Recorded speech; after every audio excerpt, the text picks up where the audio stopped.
மக்களே வேற மாதிரி ஒரு ப்ரோமோ மக்கள் எல்லாம் கொண்டாடி என்ஜாய் பண்ணிருக்காங்க. அந்த மாதிரி ஒரு ப்ரோமோவோட ஃபினிஷ் வேற லெவலா இருந்துச்சு. அதை தாண்டி எல்லா சீசன்லயும் நடக்காத பல விஷயங்கள் இந்த சீசன்ல தான் ரெக்கார்டு நடக்கும். புதுசா ஒரு விஷயத்தை கிரியேட் பண்ணுவாங்கன்ற மாதிரி நிறைய விஷயங்கள் நடந்திருக்கு. அது என்ன ஏதுன்றது எல்லாத்தையும் கொஞ்சம் டீட்டெயிலா பார்த்துடலாம். சேனலுக்கு புதுசா இருந்தீங்கன்னா சப்ஸ்கிரைப் பண்ணிருங்க. வீடியோ பார்க்குற அனைவருமே மறக்காம லைக்கும் ஐப்பும் பண்ணீங்கன்னா இந்த வீடியோ பல பேருக்கு போய் ரீச் ஆகும். அந்த உதவியை பண்ணுமாறு கேட்டுக்கொள்கிறேன். இப்போ கண்டென்ட்டுக்குள்ள போயிடலாம். ஸோ விஜேஎஸ் வராரு, வெட்டி சட்டையோட வந்து நின்றுட்டு ஸ்டார்டிங் அனௌன்ஸ்மெண்ட்டு இந்த வருஷம் ஃபினாலேல 5 பேர் கிடையாது 4 பேர் தான் அப்படின்றத பதிவு பண்றாரு. இது வரைக்கும் பிக் பாஸ் தமிழ் 9 சீசனா நடந்திருக்கு. அதுல 8 சீசனா மினிமம் 5 பேர் இருப்பாங்க, மேக்சிமம் 6 பேர். இப்படிதான் ஒரு பேட்டர்னாவே டிராவல் ஆயிருக்கு. ஸோ 5 பேர் தான் ஆரம்பிச்சிருக்காங்க. ஃபர்ஸ்ட் சீசனாக இருக்கட்டும், second season, third season, fourth season. அதுக்கப்புறம் தான் அந்த 6th சீசன்ல இருந்து தான் 6 பேர் போக ஆரம்பிச்சது. 6th 7th 8th இதெல்லாமே ஆறு பேரா போயிட்டு இருந்தாங்க. ரொம்ப கம்மியான மெம்பர்ஸ் இந்த சீசன், பிக் பாஸ் சீசன்னா 4 இந்த சீசன் தான். அதை தான் அங்கே ஹைலைட் பண்றாங்க. ஸோ இந்த வருஷம் 5 பேர் கிடையாது 4 பேர். ஏன்னா மினிமம் 5 பேரை வச்சு தான் எல்லா சீசனுமே போயிருக்காங்க. பட் இந்த வாட்டி 4 பேரோட போறோம் அப்படின்ற ஒரு அனௌன்ஸ்மெண்ட்டை கொடுத்து ஒரு ஷாக்கிங்கை கிரியேட் பண்ணிட்டாங்க. ஓகே, இது ஒரு புது சீசன், கம்மியான மெம்பர்ஸை வச்சுக்கிட்டு ஃபினாலே போகிற மொதல் சீசன் இது அப்படின்றது தான். ஓகே, இன்னொரு பக்கம் 4 பேருன்னு சொன்ன உடனே வீட்டுக்குள்ளே இருக்கிற ஹவுஸ்மேட்ஸோட ரியாக்ஷன், ஃபைனலிஸ்டோட ரியாக்ஷனை பார்க்கணுமே. அப்படி ஐயோ, அதில் அரோரா மட்டும்தான் சேஃப் ஜோன், மற்ற 4 பேரும் ஒரு பயம் இருக்குது. அதில் குறிப்பாக சாண்ட்ராவோட ஃபேஷியல் எக்ஸ்பிரஷன்லாம் பார்க்கணுமே. ஓகே, ஆனால் சாண்ட்ராவுக்கு ஒரு பயங்கரமான கான்ஃபிடென்ட்ல இருந்திருக்காங்க. போன வாரம் அவங்க தள்ளி விட்டுருக்காங்க, எட்டி வச்சிருக்காங்க. அதுக்கு நம்ம மேலே ஒரு பயங்கரமான ஒரு இம்பாக்ட் மக்கள் மத்தியில் கிரியேட் ஆயிருக்கும். நம்ம ஓகே தான், நம்ம பக்காவாக இருப்போம் அப்படின்னு நினச்சிருப்பாங்க சாண்ட்ரா. அவங்க மைண்டில் அப்படிதான். ஏன் ஒரு பக்கம் விக்ரம் மற்றும் அரோரா டைட்டில் வின்னர் லெவலுக்கு சாண்ட்ராவை பற்றி பேசலையா? டைட்டில் வின்னர் ஆகிறதுக்கான வாய்ப்பு இருக்கு. போன வாரம் அந்த ஒரு இம்பாக்ட் மக்கள் மனதில் வேற மாதிரி போய் சேர்ந்துருக்கும், வேற மாதிரி போய் ரீச் ஆயிருக்கும்ன்ற மாதிரி நம்பி அந்த அளவுக்கு பேசிட்டு இருந்தாங்க. அந்த நம்பிக்கையில தான் அந்த நம்பிக்கையில தான் சாண்ட்ராவும் உட்கார்ந்துட்டு இருந்தாங்க. ஓகே, அதுக்கப்புறம் சரி அந்த ஒரு நபர் யாருன்னு பார்த்துடலாமா அப்படின்னும் போது Vikram yes sir yes sir yes சார்ன்ட்டு. இதுல விக்ரம் ஏன் எஸ் சார் அப்படின்னு சொன்னார்னா, விக்ரமுக்கே தெரியும். விக்ரம் ஒன்று நினைச்சிட்டு இருந்தார், இந்த வீக்கெண்ட் நான் எவிக்ட் ஆயிருவேன்றத ஒரு பக்கம் அரோரா கிட்ட சொல்லியிருப்பார், சபரி கிட்ட சொல்லியிருப்பார், என் பிரவீன்ராஜ் முதற்கொண்டு சாண்ட்ரா கிட்ட கூட சொல்லியிருப்பார். நான் எவிக்ட் ஆகிறதுக்கான பாசிபிலிட்டிஸ் இருக்கிற மாதிரி எனக்கு தோணுது, அப்படிதான் எனக்கு ஏதோ மனசுல தோணிக்கிட்டே இருக்கு, நான் எவிக்ட் ஆகிறதுக்கான பாசிபிலிட்டிஸ் இருக்குன்றது அவரு முடிவே பண்ணிட்டார்.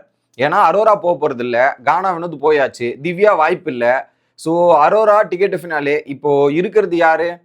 இப்போ சாண்ட்ராக்கு பெரிய இம்பாக்ட்னு நினைச்சிட்டாரு. ஸோ ஒன்னு சபரி இல்ல விக்ரம் அப்படின்ற கணக்குல விக்ரம் போயிட்டாரு.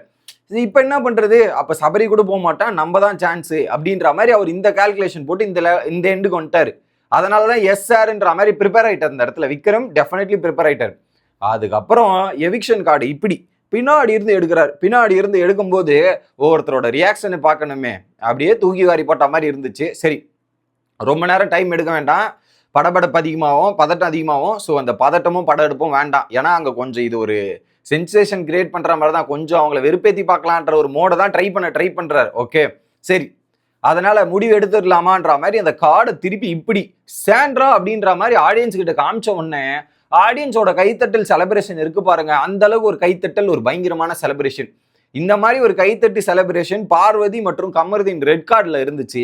அடுத்து இந்த இடத்துல கைத்தட்டி செலிப்ரேட் பண்ணி அடிச்சு வேற மாதிரி பண்றாங்க ஆடியன்ஸ். ஸோ எனக்கு ஓகே தான், எனக்கு அதுவும் நான் என்ஜாய் பண்றேன், இதுவும் நான் என்ஜாய் பண்றேன். அந்த அளவுக்கு ஒரு அளவுக்கு அது ஒரு பயங்கரமான என்ஜாய்மெண்ட். அடுத்தது ஒரு பயங்கரமான என்ஜாய்மெண்ட்னா இதுதான்.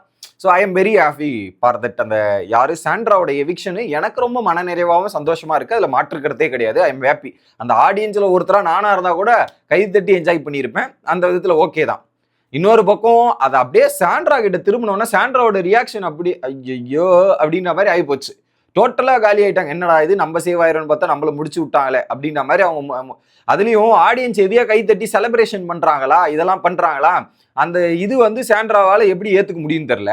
இன்னொரு பக்கம் மைண்டில் ஓடி இருக்கும், இதுக்கு அந்த பணப்பொட்டி எடுத்துட்டு நம்மளே போயிருக்கலாம் போலயே, பிரஜன் வருவார் வெயிட் பண்ணிட்டு இருந்தா இப்படி முடிச்சு விட்டாங்களே அப்படின்ற மாதிரி. இன்னொரு பக்கம் அசட்டு தைரியம் என்னன்னா, சாண்ட்ராக்கு 5 பேர் ஃபினாலே போயிடுவாங்க, இந்த வாரம் நோ எவிக்ஷன் நினைச்சிட்டாங்க. கடைசியில் எவிக்ஷன்ல ஆப் அடிப்பாங்கன்னு தெரிஞ்சிருந்தா பணப்பொட்டி எப்பயோ தூக்கிட்டு பேக்கப் பண்ணிட்டு போயிருக்கலாமே அப்படின்ற மாதிரி நினைச்சிருப்பாங்க போல இருக்கு.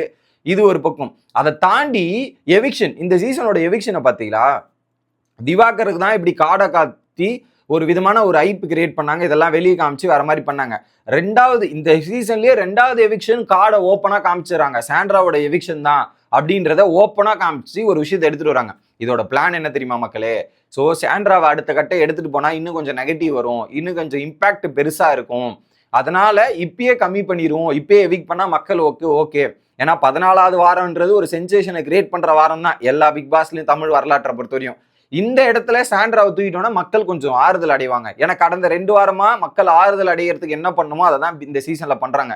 ஒரு பக்கம் அங்க ரெட் கார்டா இருக்கட்டும், மக்கள் சந்தோஷம். இப்ப சாண்ட்ரா எவிக்ஷனுமே மக்கள் சந்தோஷமா தான் கொண்டாடுவாங்கன்றது தான் பிளானு. அதை கரெக்டா எக்ஸிக்யூட் பண்ணி சாண்ட்ராவை முடித்து விட்டார்கள் அப்படின்றது தான் பாயிண்ட் ஆஃப் வியூ. உங்களோட கருத்து என்ன அப்படின்றத கமெண்ட் பண்ணுங்க. அடுத்த வீடியோல வந்து சந்திக்கிறேன். Bye guys.